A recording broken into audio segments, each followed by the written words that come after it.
When Wake Forest needs a spark, it's Riley Turcoff who's the one to watch. The sophomore guard has set a new career high in points for the last 3 consecutive games. She scored 19 against UNC, 21 against Boston College, and 25 against 17th-ranked NC State.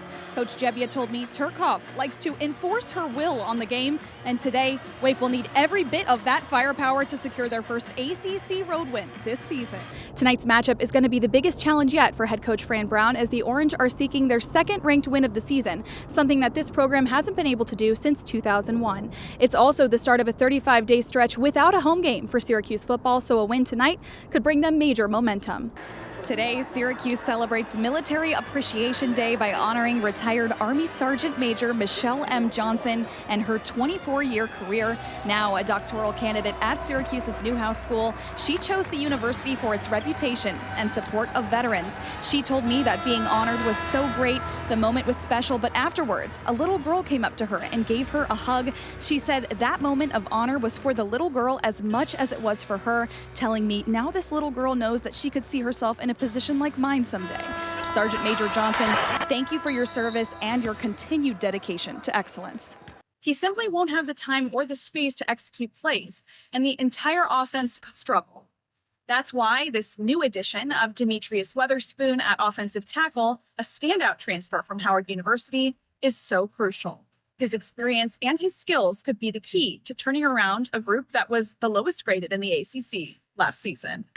When we asked Coach Gately to describe her squad this season, she told us they're seasoned, they're hungry, and they're ready to prove themselves. She also told us that there's one particular player on this squad who embodies those qualities above the rest. It's 5'6" freshman guard. She's a brand new starter, Ava Renninger. When we talked to Renninger about being recruited by FDU, she told us she wasn't looking for the biggest school with the biggest reputation or the biggest program. It had to be the school that wanted her. And today she's playing to show that even though she's not the biggest as a 5'6" guard, she's here to make a big impact.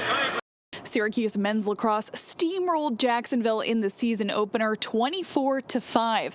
After a really tough loss in the NCAA quarterfinals to Denver last season, the Syracuse Orange have been hungry to get back on the field and prove to fans they've turned the page. You mentioned family as being something that's very important to you in your heart.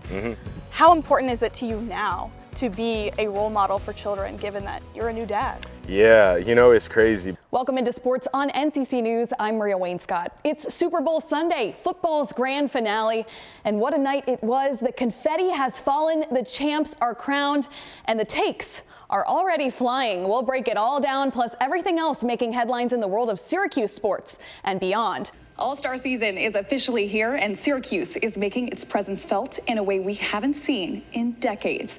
For Allen, the question was never about talent, it was about perseverance. And now with his father's name on his back, the next step is clear. The NFL is calling. Syracuse taking home that big win, and we're joined by the star of the game for the Orange, Georgia Woolley. Georgia, congrats on the win. Today, you set your career high in assists. How good did it feel to have such a big impact in this game? All athletes dream of making it to the big leagues, but not all of them lace up their skates to get there. For Syracuse Crunch video producer Matea Kanicki, the path to the pros looks a little different.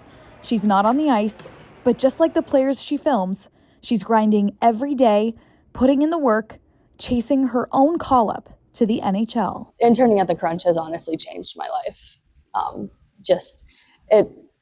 was doing a lot of soul searching, and I didn't know what I wanted to do, but after being with the Crunch, I know what I want to do with my life now. Matea started as an intern, but when the team's video director left, she had a choice: step up or step away. She took the challenge head on, holding on to one message from her boss. And he said to me, I wouldn't have picked you if I didn't think you could do it alone. I hear it every day. Like, every time I get stressed, especially in like a hockey space where I'm shooting, I just think of that. Like, I wouldn't be here if I wasn't able to handle it. Now she's balancing a full-time class schedule with a full-time job, producing high-quality content for The Crunch. Oh, I want to find the shot of Ryder. And even catching the attention of their NHL affiliate, the Tampa Bay Lightning. She's been wonderful. She's been a great addition to the staff. She's very personable. She gets along with everybody, and she does really good work. And she's very passionate about her work, which I think it's a huge, huge key in advancing one's career. But for Matea, this is more than just a career. It's her passion, her purpose, and at times, it's overwhelming.